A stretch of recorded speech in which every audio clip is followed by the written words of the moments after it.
नमस्कार मित्रांनो, माहिती हक्काची या आपल्या अधिकृत यूट्यूब चॅनलवर आपणा सर्वांचं स्वागत आहे. आपली मागची व्हिडिओ स्मार्ट रेशन कार्ड मोबाईलवरनं कसे डाउनलोड करायचे या व्हिडिओवरती कमेंट करायला सांगितले होते. म्हणजे ज्यांना काही समस्या येतात त्या लोकांनी कमेंट करा असं सांगितलेलं होतं.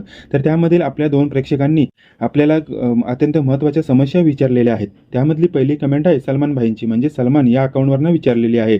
त्यांचं म्हणणं आहे की आधार कार्ड नॉट मॅच असा एरर येतो, तर काय करावे. आणि दुसरी कमेंट आहे संजय दादांची, म्हणजे संजय या अकाउंटवरनं विचारलेली आहे.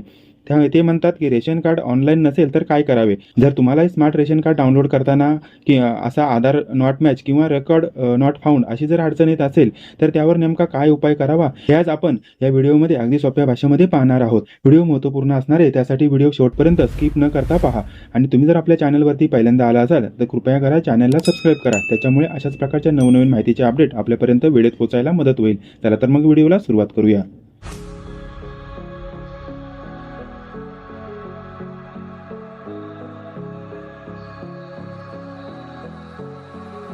तर मित्रांनो, सर्वात आधी पहिल्या प्रश्नाचे उत्तर पाहूया. पहिला प्रश्न आहे की आधार नॉट मॅच असा एरर येतो. याचे मुख्य 2 कारणे असतात.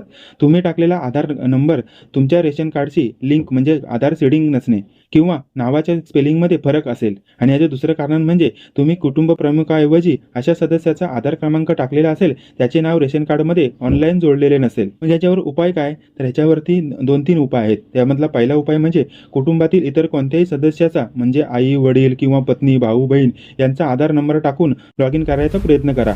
एखादा जरी नंबर मॅच झाला तरी संपूर्ण कुटुंबाचे रेशन कार्ड इथून तुम्हाला डाउनलोड करता येईल.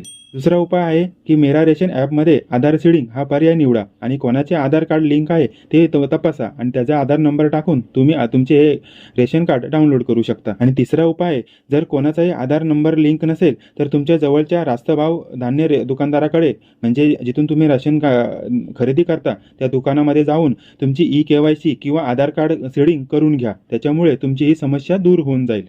आता दुसरा प्रश्न, रेशन कार्ड ऑनलाईन नसेल तर काय करावे. आता याचं उत्तर पाहूया. जर तुमचे जुने रेशन कार्ड असेल जे ऑनलाईन दिसत नसेल तर काय करायचे हे आता समजावून घेऊया. अनेक लोकांकडे जुने कागदी रेशन कार्ड असते, पण शासनाच्या RCMS पोर्टलवर त्याची डिजिटल नोंदणी झालेली नसते. अशा वेळी ते ऑनलाईन डाउनलोड होत नाही. तर हे रेशन कार्ड नेमकं डाउनलोड कसं करायचं ह्याची आपण अधिकृत पद्धत पाहूया. तुमच्या तालुक्यातील तहसील कार्यालय किंवा पुरवठा विभाग फूड सप्लाय डिपार्टमेंट जे असते तिथे तुम्हाला जायचं आहे. तिथून रेशन कार्ड ऑनलाईन नोंदणी अर्ज घ्यायचा आहे आणि हा अर्ज तुम्हाला भरून द्यायचा आहे. आणि या अर्जासोबत तुम्हाला पुढील कागदपत्रे जोडायची आहेत. यामध्ये मूळ रेशन कार्डची झेरॉक्स, घरातील सर्व सदस्यांचे आधार कार्डचे झेरॉक्स, कुटुंब प्रमुखाचे बँक पासबुक व वीज बिल पत्त्याच्या पुराव्यासाठी जोडायचा आहे आणि पासपोर्ट साईज फोटो. हा अर्ज तहसील पुरवठा निरीक्षकाकडे जमा करायचा आहे. पुरवठा अधिकारी कागदपत्रांची पडताळणी करून तुमचे रेशन कार्ड RCMS पोर्टलवर ऑनलाईन करून देतील. त्यानंतर अवघ्या काही दिवसांमध्येच तुमचे रेशन कार्ड मेरा रेशन ॲप्सवर डाउनलोड होण्यास सुरुवात होईल. तर मित्रांनो, तुम्ही या 2 पद्धतींचा वापर करून तुम्ही तुमच्या रेशन कार्डच्या कोणत्याही तांत्रिक अडचणी सहज सोडवू शकता.